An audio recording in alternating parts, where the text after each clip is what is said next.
So school ಡೇಸಲ್ಲಿ ಓದಿರೋದು ಎಷ್ಟೊಂದು ನಮ್ಗೆ ಇವಾಗಲೂ ತುಂಬ ಚೆನ್ನಾಗಿ ನೆನಪಿರುತ್ತೆ. ಕೆಲವೊಂದು ಬದಲಾಗದೇ ಇರೋವಂಥದ್ದು. ಫಾರ್ ಎಕ್ಸಾಂಪಲ್ ಹಾರ್ಟ್ ಒಂದು ನಿಮಿಷಕ್ಕೆ ಎಷ್ಟು ಸಲ ಬಡ್ಕೊಳ್ಳುತ್ತೆ, how many times does a heart beat ಅನ್ನೋದಿರಬಹುದು, ಅಥವಾ ಒಬ್ಬ ಮನುಷ್ಯನ ದೇಹದಲ್ಲಿ ಎಷ್ಟು ಗ್ಯಾಲನ್ಸ್ ಆಫ್ ರಕ್ತ ಇರುತ್ತೆ ಅನ್ನೋದಿರಬಹುದು. ಈ ಥರ ಕೆಲವೊಂದಷ್ಟು will not change. So sense organs ಎಷ್ಟಿದೆ ಅಂತಂದಾಗ 5 ಅಂತ ಅಂತೀವಿ. ಇವತ್ತಿನ ದಿನ the answer is actually changed 6th sense organ is our mobile phone. ಅದು ನಮ್ಮ ಕೈಯಲ್ಲಿ ಇಲ್ಲ ಅಂದರೆ ನಮಗೆ ಸೆನ್ಸ್ ಆಗ್ತಿರುತ್ತೆ ನಮ್ಮ ಆರ್ಗನ್ ಕೈಯಲ್ಲಿ ಇಲ್ಲ ಅಂತ. ಇನ್ಫ್ಯಾಕ್ಟ್ ಡಾಕ್ಟರ್ಸ್ ಹತ್ರ ಡಿಸ್ಕಸ್ ಮಾಡ್ತಾ ಅವ್ರು ಅದೇ ಅಂತಾರೆ, ಇವಾಗೆಲ್ಲ ಪೇಷಂಟ್ಸ್ಗೆ ಒಂದು ಸರ್ಜರಿ ಮಾಡಿ ಅಥವಾ ಯಾವುದೇ ಒಂದು ಹೆಲ್ತ್ ಇಶ್ಯೂಗೆ ಅವ್ರು ಅಡ್ಮಿಟ್ ಆದಾಗ ಡಿಸ್ಚಾರ್ಜ್ ಆಗೋ ಟೈಮಲ್ಲಿ ಅಥವಾ ಅವರು ಒಂದು ಸ್ವಲ್ಪ ಬೆಟರ್ ಆಗ್ತಿದ್ದಾರೆ ಅಂತಿದ್ದ ಹಾಗೆ ಅವ್ರು ಫಸ್ಟ್ ಕೇಳೋದು, ನಾನು ಯಾವಾಗಿಂದ ನನ್ನ ಮೊಬೈಲ್ ಫೋನ್ ಯೂಸ್ ಮಾಡಬಹುದು ಅಂತ. And also I should catch up on my work, phone use ಮಾಡೋದು ಸ್ಟಾರ್ಟ್ ಮಾಡಬಹುದಾ ಅಂತ. ಸೊ ಇದು ಅನಿವಾರ್ಯನೂ ಆಗಿದೆ, ಬಿಕಾಸ್ ನಮ್ಮ ಎಂಟೈರ್ ವರ್ಕ್ ಫೋರ್ಸ್ ನಮ್ಮ ಮೊಬೈಲ್ನ ಮೇಲೆ ಡಿಪೆಂಡ್ ಆಗಿದೆ. All thanks to Covid times ಎಲ್ಲ ಕೆಲಸವನ್ನು ಇವತ್ತಿನ ದಿನ ನಾವು ಲ್ಯಾಪ್ಟಾಪಲ್ಲಿ ಮೊಬೈಲ್ ಫೋನಲ್ಲಿ ಮಾಡಬಹುದು. ಸೊ ಹಾಗಾಗಿ ಮೊಬೈಲ್ ಇಲ್ಲದೆ ಇರೋದು ಕೂಡ ಕಷ್ಟ. ಆದರೆ ಅತಿಯಾದರೆ ಅಮೃತಾನೂ ವಿಷ ಅನ್ನೋ ಹಾಗೆ ಎಷ್ಟು ಬಳಸಬೇಕು ಅಂತ ನಮಗೆ ಗೊತ್ತಿರಬೇಕು, ರೈಟ್? ಸೊ ಈ ಥರದ ಗ್ಯಾಜೆಟ್ಸ್ ನಮಗೆ ಉಂಟು ಮಾಡುವಂಥ ಕಣ್ಣಿನ ಸಮಸ್ಯೆ ಮತ್ತು ತಲೆನೋವು ಒಂದು ಕಡೆ ಆದರೆ, ಇನ್ನೂ ಸಾಕಷ್ಟು ತಲೆನೋವಿಗೆ ರಿಲೇಟೆಡ್ ಇಶ್ಯೂಸ್ಗಳ ಬಗ್ಗೆ ಮಾತಾಡೋಣ ಇವತ್ತಿನ ಎಪಿಸೋಡಲ್ಲಿ. ಸೊ ಟು ಬಿಗಿನ್ ವಿತ್, ತಲೆನೋವು ಸಾಕಷ್ಟು ಕಾರಣಗಳಿಗೆ ಬರುತ್ತೆ. ಆದರೆ ಯಾವ ರೀತಿಯ ಕಣ್ಣಿನ ಇಶ್ಯೂಸಿಂದ ತಲೆನೋವು ಬರುತ್ತೆ ಅಕಾರ್ಡಿಂಗ್ ಟು ಯು ಮ್ಯಾಮ್? ಸುಮಾರು ಜನ ಈ ತಲೆನೋವು ಬರೋರು ಮಲ್ಟಿಪಲ್ ಡಾಕ್ಟರ್ಸ್ ಹತ್ರ ಸುತ್ತಾ ಇರ್ತಾರೆ. ಅಂದರೆ ಫಸ್ಟು ಅವರು ಮೆಡಿಸಿನ್ ಅವ್ರ ಹತ್ರ ಹೋಗ್ತಾರೆ. ಮೆಡಿಸಿನ್ ನೋಡಿದ್ಮೇಲೆ ಅಂದರೆ ಯಾಕೆಂದರೆ ತಲೆನೋವಿಗೆ ಅಷ್ಟು ಕಾರಣಗಳಿರುತ್ತೆ. ಈಗ ನಮ್ಮದು ಹೋಲ್ ಫೇಸ್ಗೆ ಒಂದೇ ನರ್ವ್, ಸೆನ್ಸರಿ ನರ್ವ್ ಇರೋದು ಒಂದೇ. ಹಂಗಾಗಿ ಅದೇ ನರ್ವ್ ನಮ್ಮ ಕಣ್ಣಿಗೂ ಸಪ್ಲೈ ಮಾಡುತ್ತೆ, ಕಿವಿಗೂ ಸಪ್ಲೈ ಮಾಡುತ್ತೆ, ಹೆಡ್ಗೂ ಸಪ್ಲೈ ಮಾಡುತ್ತೆ, ನೋಸ್ಗೂ ಎಲ್ಲ. ಅದು ಸೆನ್ಸರಿ ನರ್ವ್ ಒಂದೇ ಇರೋದ್ರಿಂದ ನಮ್ಮ ಕಣ್ಣು, ಮೂಗು, ಕಿವಿ, ತಲೆ ಎಲ್ಲದು ಹೆಡ್ಏಕ್ ಕ್ರಿಯೇಟ್ ಮಾಡೋದು. ಮತ್ತು ರೆಫರ್ಡ್ ಪೇನ್ ಅಂತಲೂ ಹೇಳ್ತೀವಿ. ಈ ಕಿವಿಯಲ್ಲಿ ಬಂದಿರೋ ನೋವು ನಮಗೆ ತಲೆಗೆ ರೆಫರ್ ಆಗ್ಬೋದು, ಅಲ್ಲಿಂದ ಅಲ್ಲಿಗೆ ಬರ್ಬೋದು, ಕಣ್ಣಿಂದು ಇಲ್ಲಿಗೆ ಹೋಗ್ಬೋದು. ಯಾಕೆಂದರೆ ನರ್ವ್ ಅಷ್ಟು ವೈರಿಂಗ್ ಇರುತ್ತೆ. ಹಂಗಾಗಿ ನಮಗೆ ತಲೆನೋವು ಅಂತ ಬಂದಿದ ತಕ್ಷಣ ಕಣ್ಣಿಂದನೇ ಅಂತ ಹೇಳೋಕ್ಕಾಗೋದಿಲ್ಲ. ಹಂಗಾಗಿ ಈಗ ನನಗೆ ತಲೆನೋವು ಅಂತ ಬಂದಾಗ ನಾನು ಕಣ್ಣಿನ ಕಾರಣನೆಲ್ಲ ರೂಲ್ ಔಟ್ ಮಾಡಿ ನಾನು ಅವ್ರನ್ನ ENTಯಲ್ಲೂ ಒಂದು ಸತಿ ತೋರಿಸಿ, ಮತ್ತು ಒಂದು ಸತಿ ನೀವು ಜನರಲ್ ಮೆಡಿಸಿನ್ ಹತ್ರನೂ ತೋರಿಸಿ ಅಂತ ಹೇಳ್ತೀವಿ. ಆದರೆ ಕೆಲವು ತುಂಬ ಸೀರಿಯಸ್ ಆಗಿರೋದನ್ನು ನಾವು ಡೈರೆಕ್ಟ್ಲಿ ನ್ಯೂರೋಲಜಿಸ್ಟ್ ಅಥವಾ ನ್ಯೂರೋಸರ್ಜನ್ಗೂ ಕೂಡ ಕಳಿಸ್ತೀವಿ. ಈಗ ನಾವು ಬರೀ ಕಣ್ಣಿಂದ ಬರೋ ಕಾರಣಗಳು ಅಂತ ನೋಡಿದ್ರೆ ಮೋಸ್ಟ್ ಕಾಮನ್ ಆಗಿ ಬರೋದು ಸ್ಪೆಕ್ಟಕಲ್ ಯೂಸೇಜ್. ಅಂದರೆ ಸ್ಪೆಕ್ಸ್ ಹಾಕಿರಲ್ಲ, ಅಂದರೆ ಅವ್ರ ಕಣ್ಣಲ್ಲಿ ಒಂದು ಪವರ್ ಇರುತ್ತೆ. ಆ ಕಾರಣದಿಂದ ಅವ್ರಿಗೆ ಪವರ್ಗೆ ಕರೆಕ್ಷನ್ ನೆಸೆಸಿಟಿ ಇರುತ್ತೆ. ಅದನ್ನು ಹಾಕದೆ ಅವ್ರಿಗೆ ಓವರ್ ಸ್ಟ್ರೈನ್ ಮಾಡಿಕೊಂಡು ಬರೋದು ತಲೆನೋವು ಕಾಮನ್, ತುಂಬ ಕಾಮನಾಗಿ ಬರೋದು ಅದೇನೆ. ಅದರಲ್ಲಿ ನಮಗೆ ಮಕ್ಕಳಲ್ಲೂ ಬರುತ್ತೆ ಮತ್ತು ಮಿಡಲ್ ಏಜಲ್ಲೂ ಬರುತ್ತೆ. ಚಿಕ್ಕ ಮಕ್ಕಳಲ್ಲಿ ಏನಂದರೆ ಜಾಸ್ತಿ ನಮಗೆ ಈ ಶಾರ್ಟ್ ಸೈಟ್ ಅಂತ ಏನು ಜನ ಕಾಮನ್ನಾಗಿ ಕರಿತಾರೋ ಅದನ್ನು ನಾವು ಮಯೋಪಿಯಾ ಅಂತ ಕರಿತೀವಿ. ಅದು ತುಂಬ ಕಾಮನ್. ಅಂದರೆ ಅವ್ರಿಗೆ ಮೈನಸ್ ಪವರ್ದು ಕನ್ನಡಕ ಕೊಡ್ತೀವಿ. ಅಂದರೆ ಆಲ್ರೆಡಿ ಅವ್ರ ಕಣ್ಣಲ್ಲಿ ಎಕ್ಸಸ್ ಪವರ್ ಇದೆ, ನಾವು ಅದನ್ನು ಕಡಿಮೆ ಮಾಡೋದಕ್ಕೆ ಮೈನಸ್ ಪವರ್ ಕೊಡ್ತೀವಿ. ಅವ್ರಿಗೆ ಹತ್ತಿರದ್ದು ತುಂಬ ಚೆನ್ನಾಗಿ ಕಾಣಿಸುತ್ತೆ, ಬಟ್ ದೂರದವ್ರಿಗೆ ಕಾಣೋದಿಲ್ಲ. ಅದು ಹೆಡೇಕ್ ಕ್ರಿಯೇಟ್ ಮಾಡ್ಬೋದು. ಇಲ್ಲ ಸ್ಕೂಲಲ್ಲಿ ಅವ್ರದ್ದು ಸ್ಕಾಲಸ್ಟಿಕ್ ಪರ್ಫಾರ್ಮೆನ್ಸ್ ಕಡಿಮೆ ಆಗ್ಬೋದು, ಅವ್ರಿಗೆ ಮಾರ್ಕ್ಸ್ ಕಡಿಮೆ ಆಗ್ತಾ ಹೋಗುತ್ತೆ. ಆವಾಗ ಅವರು ಟೀಚರ್ ರೆಫರ್ ಮಾಡ್ಬೋದು ತೋರಿಸ್ಕೊಳ್ಳಿ ಅಂತ. ಮೋಸ್ಟ್ ಕಾಮನ್ಲಿ ನಮಗೆ ಚಿಕ್ಕ ಮಕ್ಳಿಗೆ ಬರೋದು ಸ್ಕೂಲ್ ಟೀಚರ್ಸ್ ಹೇಳಿ ಕಳಿಸಿರ್ತಾರೆ. ಮತ್ತು ನಮ್ಮದು ಗೌರ್ಮೆಂಟಿಂದ ಪಾಲಿಸೀಸು ಇದೆ, ಸ್ಕೂಲ್ ಹೆಲ್ತ್ ಚೆಕಪ್ಸ್ ಅಂತ, ಅದರಿಂದ ರೆಫರ್ ಆಗಿ ಬರ್ತಾರೆ. ಮತ್ತು ಇನ್ನು ಲಾಂಗ್ ಸೈಟ್ ಅಂತ ಏನು ಕರಿತೀವಿ, ಅವ್ರಿಗೆ ದೂರದ್ದೂ ಚೆನ್ನಾಗಿರಲ್ಲ, ಸ್ವಲ್ಪ ನಿಯರಲ್ಲೂ ಪ್ರಾಬ್ಲಮ್ ಇರುತ್ತೆ. ಅದರಿಂದ ತುಂಬ ಜಾಸ್ತಿ ಹೆಡ್ಏಕ್ ಆಗುತ್ತೆ. ಲಕ್ಕಿಲಿ ಅದ್ರದ್ದು ಪರ್ಸೆಂಟೇಜ್ ಕಡಿಮೆ. ಬಟ್ ಇವಾಗ ಮಯೋಪಿಯಾ ಅಂದರೆ ಶಾರ್ಟ್ ಸೈಟ್ ಎಷ್ಟು ರ್ಯಾಂಪೆಂಟ್ ಆಗಿದೆ ಅಂದರೆ, ಆಲ್ಮೋಸ್ಟ್ ನಮಗೆ ಒಂದು ಸ್ಕೂಲಲ್ಲಿ ನೀವು ಯಾವುದೇ ಕ್ಲಾಸ್ ರೂಮಲ್ಲೂ 5 to 6 ಮಕ್ಕಳು ಇದ್ದೇ ಇರ್ತಾರೆ ಕನ್ನಡಕ, ಆಲ್ಮೋಸ್ಟ್ 10 to 20 ಅಂತಲೂ ಹೇಳ್ಬೋದು.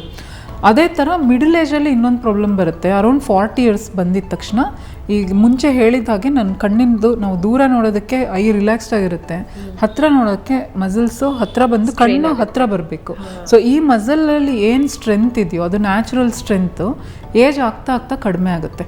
ಸೊ ಅರೌಂಡ್ 40 yearsಗೆ ಅದು ಎಷ್ಟು ಕಡಿಮೆ ಆಗುತ್ತೆ ಅಂದರೆ, ಅದು ನೋ ಲಾಂಗರ್ ಅದ್ರದ್ದು ನಿಯರ್ಗೆ ಫೋಕಸ್ ಮಾಡೋಕ್ಕಾಗಲ್ಲ.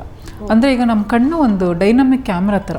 ಈಗ ನೀವು ಮೊಬೈಲಲ್ಲಿ macro mode, for, wide angle ಎಲ್ಲ ಮಾಡ್ತಿರಲ್ಲ, ಅದೇ ಥರ ನಮ್ಮ ಕಣ್ಣು ಆಟೋಮೆಟಿಕಲಿ ಮಾಡ್ತಾ ಇರುತ್ತೆ. ಫಾರಿಗೆ ಹೋದಾಗ ಫಾರ್ ನೋಡುತ್ತೆ, ನಿಯರಿಗೆ ಬಂದಾಗ ಮ್ಯಾಕ್ರೋಗೆ ಶಿಫ್ಟ್ ಆಗುತ್ತೆ. ಆ capacity to shift far to near ಹೊರಟೋಗ್ಬಿಡುತ್ತೆ. ಸೊ ದೂರದ್ದೆಲ್ಲ ಕಂಫರ್ಟ್ ಇರುತ್ತೆ, ನಿಯರಿಗೆ ಕಷ್ಟ ಆಗುತ್ತೆ. ಸೊ ಆವಾಗ ನಾವು ನಿಯರ್ ನೋಡಲಿಕ್ಕೆ ನಮಗೆ ಗ್ಲಾಸಸ್ ಬೇಕಾಗುತ್ತೆ, ಹಾಕ್ಕೊಂಡಿರ್ಬೋದು. ಚಾಲೀಸ್ ಅಂತ ನಾವು ಏನು ಕರಿತೀವೋ ಅದು. ಮತ್ತು ಎನಿ ಏಜಲ್ಲಿ ನಮಗೆ ಇನ್ನೊಂದು ಪ್ರಾಬ್ಲಮ್ ಇವಾಗ ಏನಾಗಿದೆ, ಆಸ್ಟಿಗ್ಮ್ಯಾಟಿಸಮ್ ಅಂತ. ಅದರಲ್ಲಿ ಮಯೋಪಿಯಾ, ಹೈಪರ್ಮೆಟ್ರೋಪಿಯಾ ಅಂತ ಹೇಳೋಕ್ಕಾಗಲ್ಲ.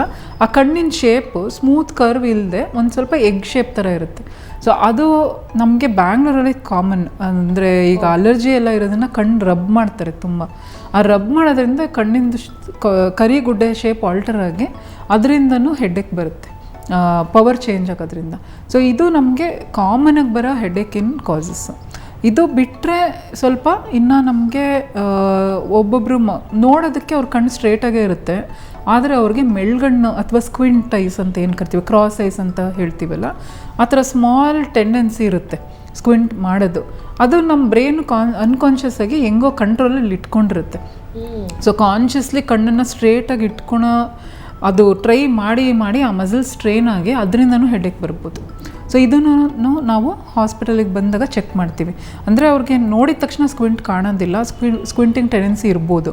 ಮತ್ತು ಮೆಲ್ಗಣ್ಣು ಇರೋವ್ರಿಗೆ ಡೈರೆಕ್ಟ್ಲಿ ಗೊತ್ತಾಗುತ್ತೆ, ಅವ್ರಿಗೇನೆ ನೋಡಿದ್ರೆ ಗೊತ್ತಾಗುತ್ತೆ. ಸೊ ಅದರಿಂದನೂ ನಮಗೆ ತಲೆನೋವು ಬರ್ಬೋದು. ಇನ್ನೊಂದು middle age, like around 30 years ಏಜಲ್ಲಿ ಒಬ್ಬೊಬ್ರದ್ದು ಕಣ್ಣು ಸ್ವಲ್ಪ ಚಿಕ್ಕದಿರುತ್ತೆ. ಅಂದರೆ ನಾರ್ಮಲ್ಗಿಂತ ಅದು ವಿಸಿಬಲಾಗಿ ಗೊತ್ತಾಗೋದಿಲ್ಲ, ಯಾಕೆಂದರೆ ಕಣ್ಣು ಎಲ್ಲ ಮಿಲಿಮೀಟರ್ಸ್ ಲೆವೆಲಲ್ಲಿ ಇರುತ್ತೆ. ಸೊ ಅದರಲ್ಲಿ ಒಂದು 2-3 millimeters ಚಿಕ್ಕದಿದ್ರೂ ಕಣ್ಣು ಒಳಗಡೆ ಇರೋ ಲಿಕ್ವಿಡ್ ಫ್ರೀ ಫ್ಲೋ ಆಗ್ದಲೇ ಒಂದೊಂದು ಫ್ಲೂಯಿಡ್ ಫ್ಲೋಗೆ ಅಬ್ಸ್ಟ್ರಕ್ಷನ್ ಆಗಿ ಅದನ್ನು ನಾವು ಒಂದು ಗ್ಲಾಕೋಮಾ ಅಂತ ಕರಿತೀವಿ. 2 ಥರ ಇದೆ ಗ್ಲಾಕೋಮಾದಲ್ಲಿ. ಅದರಲ್ಲಿ ಈ ಆ್ಯಂಗಲ್ ಕ್ಲೋಜರ್ ಗ್ಲಾಕೋಮಾ ಅಂತ ಏನು ಹೇಳ್ತೀವಿ, ಈ ಫ್ಲೂಯಿಡ್ ಫ್ಲೋ ಅಬ್ಸ್ಟ್ರಕ್ಷನ್ ಆಗೋದು, ಅದು ಕೂಡ ಹೆಡ್ಡೇಕಿಗೆ ಒಂದು ಇಂಪಾರ್ಟೆಂಟ್ ಕಾಸ್. ಈ ಥರ ಪೇಷಂಟ್ಸ್ಗೆ ಏನಾಗುತ್ತೆ, ಬ್ರೈಟ್ ಲೈಟ್ ಇದ್ದಾಗ ತೊಂದರೆ ಇರೋದಿಲ್ಲ. ಅವ್ರಿಗೆ ಲೈಟ್ ಇಲ್ಯುಮಿನೇಷನ್ ಕಡಿಮೆ ಆದಾಗ, ಅಂದರೆ ಈಗ ಒಂದು ಮೂವಿಗೆ ಹೋಗ್ಬೋದು, 3 hours ಸ್ವಲ್ಪ ಡಿಮ್ ಲೈಟಲ್ಲಿ ಕೂತಿರ್ತಾರೆ, ಆವಾಗ ಅವ್ರಿಗೆ ಹೆಡ್ಡೇಕ್ ಬರ್ಬೋದು. ಸೊ ಆ ಥರ ಪೇಷಂಟ್ಸು ಅವ್ರಿಗೇನು ಗೊತ್ತಾಗಲ್ಲ, ಅದನ್ನು ನಾವು ಐಡೆಂಟಿಫೈ ಮಾಡಬೇಕಾಗತ್ತೆ. ಸೊ ಇವ್ರಿಗೆ ಈ ಗ್ಲಾಕೋಮಾ ಥರ ತೊಂದರೆ ಇದೆ, ಅದನ್ನು ನಾವು ಲೇಸರ್ ಯೂಸ್ ಮಾಡಿ ಟ್ರೀಟ್ ಮಾಡ್ಬೋದು. ಇನ್ನೊಂದು ಲಾಸ್ಟ್ ಪಾರ್ಟ್ ಅಂದರೆ ಸೀರಿಯಸ್ ಐ ಪ್ರಾಬ್ಲಮ್ಸು. ಅದು ಯಾವುದು ಅಂತಂದರೆ ಕಣ್ಣು ಒಳಗಡೆ ಏನಾದರೂ ಊತ ಇರ್ಬೋದು, ಅದೆಲ್ಲ ಅವ್ರಿಗೆ ಗೊತ್ತಾಗುತ್ತೆ. ಏಕೆಂದರೆ ರೆಡ್ನೆಸ್ ಇರುತ್ತೆ, ತುಂಬ ಪೇಯ್ನ್ ಇರುತ್ತೆ. ಆ ಥರ ಇಶ್ಯೂಸ್ ಅವರು ಟ್ರೀಟ್ಮೆಂಟ್ ತಗೊಳ್ತಾರೆ.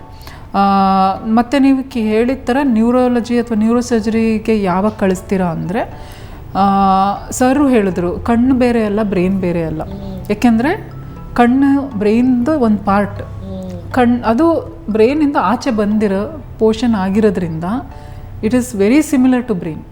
ಹಾಗಾಗಿ ಬ್ರೈನ್ ಒಳಗಡೆ ಏನೇ ಚೇಂಜಸ್ ಆಗೋದು ನಮ್ಮ ಕಣ್ಣಲ್ಲಿ ರಿಫ್ಲೆಕ್ಟ್ ಆಗುತ್ತೆ. ಸೊ ಬ್ರೈನಲ್ಲಿ ಒತ್ತಡ ಜಾಸ್ತಿ ಇರ್ಬೋದು, ಅಂದರೆ ಲಿಕ್ವಿಡ್ ಏನಿರುತ್ತೋ ಅದರದ್ದು ಒತ್ತಡ ಜಾಸ್ತಿ ಇದ್ದರೆ ನಮ್ಮ ಕಣ್ಣಲ್ಲಿ ಟೆಸ್ಟ್ ಮಾಡಿದಾಗ ಗೊತ್ತಾಗುತ್ತೆ. ನಾವು ಬ್ರೈನಲ್ಲಿ ಇನ್ವೆಸಿವ್ ಟೆಸ್ಟ್ ಮಾಡೋಕ್ಕೆ ಮುಂಚೆನೇ ಜಸ್ಟ್ ಬೈ ಸೀಯಿಂಗ್ ಕಣ್ಣಲ್ಲಿ ಗೊತ್ತಾಗುತ್ತೆ. ಅವ್ರು ಕಳಿಸ್ತಾ ಇರ್ತಾರೆ ಎಷ್ಟೊಂದು ಇದೆಯಾ ಇಲ್ವಾ ಅಂತ ನೋಡಿ ಅಂತ ಕಳಿಸ್ತಾರೆ. ಅಥವಾ ಬೇರೆ ಹೆಡ್ಡೇಕ್ ಪ್ರಾಬ್ಲಮಿಗೆ ನಮಗೆ ಬಂದರೆ ನಾವು ಅದನ್ನು ಅವ್ರಿಗೆ ಕಳಿಸ್ತೀವಿ. ಮತ್ತು ಬ್ರೈನ್ ಟ್ಯೂಮರ್ಸಲ್ಲಿ ಎಷ್ಟೊಂದು ಬ್ರೈನ್ ಟ್ಯೂಮರ್ಸು ಕಣ್ಣಿನ ನರದ ಮೇಲೆ ಒತ್ತಡ ಹಾಕೋದ್ರಿಂದ ನಮ್ಮದು ವಿಷನ್ನಲ್ಲಿ ಒಂದೊಂದು ಪ್ಯಾಚ್ ಅವ್ರಿಗೆ ಕಾಣಿಸೋದಿಲ್ಲ ಸರಿಯಾಗಿ. ಸೊ ಆ ತೊಂದರೆಯಿಂದ ಒಬ್ಬೊಬ್ಬರು ನಮ್ಮ ಹತ್ರ ಬರ್ತಾರೆ. ಮತ್ತು ಒಮ್ಮೊಮ್ಮೆ 2 ಕಾಣ್ತಾ ಇದೆ ಅಂತ ಬರ್ತಾರೆ. ಸೇಮ್ ಪರ್ಸನ್ನು ಡಬಲ್ ಕಾಣ್ತಾ ಇದೆ. ಸೊ ಈ ಡಬಲ್ ವಿಷನ್ ಇರ್ಬೋದು, ಅಥವಾ ವಿಜುವಲ್ ಫೀಲ್ಡ್ ಅಂದರೆ ನಮಗೆ ವೈಡ್ ಏರಿಯಾದಲ್ಲಿ ಒಂದು ಪಾರ್ಟ್ ಕಾಣ್ತಾ ಇಲ್ಲ, ತುಂಬ ತಲೆನೋವು, ಸಿವಿಯರ್ ಹೆಡ್ಡೇಕ್ ಆಗ್ತಾ ಇದೆ, ಸಡನ್ನಾಗಿ ಕಣ್ಣು ಮಂಜಾಗ್ತಾ ಇದೆ. ಸೊ ಆ ಥರ ಪೇಷಂಟ್ಸ್ನ ನಾವು ಯೂಶಲಿ ಕಂಪ್ಲೀಟ್ ಐ ಚೆಕ್ ಮಾಡಿ, ಕಣ್ಣೊಳಗಡೆ ಇರೋ ನರ ಚೆಕ್ ಮಾಡಿ ನಾವು ಅವ್ರನ್ನ ಯಾವ ತೊಂದರೆ ಇದೆ ಅಂತ ಗುರುತಿಸಿ ನ್ಯೂರೋಲಜಿ ನ್ಯೂರೋಸರ್ಜನ್ಗೆ ಕಳಿಸ್ತೀವಿ. ನಂಬರ್ ಆಫ್ ಪೀಪಲ್ ಪರ್ಸೆಂಟೇಜ್ ಕಡಿಮೆ ಇದ್ದರೂ ಕೂಡ ಈ percentage of people are most important. ಅವರು ನ್ಯೂರೋಲಜಿಕಲ್ ಕೇರ್ಗೆ ಹೋಗಲೇಬೇಕು. ಸೊ ಅದು ಅವ್ರನ್ನ ನಾವು ಇಮಿಡಿಯೇಟ್ಲಿ ಕಳಿಸ್ಬಿಡ್ತೀವಿ. My God, there is so much to it, so much to it. ಇದರಲ್ಲಿ ಮೇಡಮ್ ಹೇಳ್ದ ಹಾಗೆ ಕಣ್ಣು ಅನ್ನೋದು ಬ್ರೈನಿಗೆ ಕಿಟಕಿ ಇದ್ದ ಹಾಗೆ. ಕಣ್ಣಿನ ನರ ಏನಿದೆ, ಈಗ ನಮ್ಮ ಕಣ್ಣು ಹಾಗೂ ಮಿದುಳಿನ ಮಧ್ಯ ಒಂದು ಕಣ್ಣಿನ ನರ ಇದೆ. ನಮ್ಮ ಬಾಡಿನಲ್ಲಿ ಅತ್ಯಂತ ಫಾಸ್ಟಾಗಿ ಕಂಡಕ್ಟ್ ಮಾಡೋ ನರ ಅದು. ಯಾಕೆಂದರೆ ಕಣ್ಣಿಂದ ನೋಡ್ತಾ ಇದ್ದಂಗೆನೆ ನಮ್ಮ ಬಾಡಿ ರಿಯಾಕ್ಷನ್ ಮಾಡೋದಕ್ಕೆ ಎಕ್ಸ್ಪೆಕ್ಟ್ ಮಾಡ್ತೀವಿ. ನೀವು ಯಾವುದೇ ಸ್ಪೋರ್ಟ್ಸ್ ನೋಡಿರ್ಬೋದು, ಹ್ಯಾಂಡ್ ಐ ಕೋಆರ್ಡಿನೇಷನ್ ಅಂತಾರೆ. ಸೊ ಎಷ್ಟು ಫಾಸ್ಟಾಗಿ ಕಣ್ಣಿನ ನರ ಕಂಡಕ್ಟ್ ಮಾಡುತ್ತೆ ಅಂತಂದರೆ within a fraction of milliseconds brain ಅದನ್ನು ಸೆನ್ಸ್ ಮಾಡಿ ಅದಕ್ಕೆ ಏನು ರೆಸ್ಪಾನ್ಸ್ ಬೇಕು ಅದನ್ನು ಕೊಟ್ಟಿರುತ್ತೆ. ಆ ರೆಸ್ಪಾನ್ಸಿನ ಫಾಲೋ ಅಪ್ಪು ಕೂಡ ಕಣ್ಣಿಂದಾನೇ ಬ್ರೈನಿಗೆ ಹೋಗಬೇಕು. ಸೊ ಕಣ್ಣಿನ ನರ ಅಂತಕ್ಕಂಥದ್ದು ಬ್ರೈನಿನ ಒಂದು ಎಕ್ಸ್ಟೆನ್ಷನ್, ಬ್ರೈನಿನ ಒಂದು ಅಂಗ. ಸೊ ಕಣ್ಣಿನಲ್ಲಿ ಬ್ರೈನಿನ ಆರೋಗ್ಯ ನೋಡುವಂಥ ಸಾಕಷ್ಟು ಲಕ್ಷಣಗಳಿರ್ತವೆ. ಬ್ರೈನಿನ ಆರೋಗ್ಯ ಹೇಗಿದೆ, ಬ್ರೈನಲ್ಲಿ ಏನಾದ್ರು ತೊಂದರೆ ಆಗ್ತಾ ಇದೆ, ಮಿದುಳಿನಲ್ಲಿ ಏನಾದ್ರು ತೊಂದರೆ ಇದ್ದರದ್ರಿಂದ ಕಣ್ಣಿನಲ್ಲಿ ಅದರ ಅಂಶ ಕಾಣುತ್ತೆ. ಕಣ್ಣಿನ ನರದ ಆರೋಗ್ಯ ಹೇಗಿದೆ ಅನ್ನೋದು ಮಿದುಳಿನ ಆರೋಗ್ಯ ಹೇಗಿದೆ ಅನ್ನೋದ್ರದ ರಿಫ್ಲೆಕ್ಷನ್. ಸೊ ಹಾಗಾಗಿ ಕಣ್ಣು ಹಾಗೂ ಮಿದುಳು ಅಂತಕ್ಕಂಥದ್ದು ಎರಡೂ ಒಂದೇ ಅಂಗ. ಸೊ ಹಾಗಾಗಿ ಕಣ್ಣಿನ ತೊಂದರೆಯಿಂದ ಮಿದುಳಿಗೆ ತೊಂದರೆ ಆಗ್ಬೋದು, ಮಿದುಳಿನ ತೊಂದರೆಯಿಂದ ಕಣ್ಣಿಗೆ ತೊಂದರೆ ಆಗ್ಬೋದು. ಸೊ ಹಾಗಾಗಿ ಎಷ್ಟೋ ತಲೆನೋವುಗಳು ಕಣ್ಣಿನ ಒಂದು ತೊಂದರೆಯಿಂದಾನೇ ಸಾಕಷ್ಟು ಬರುತ್ತೆ.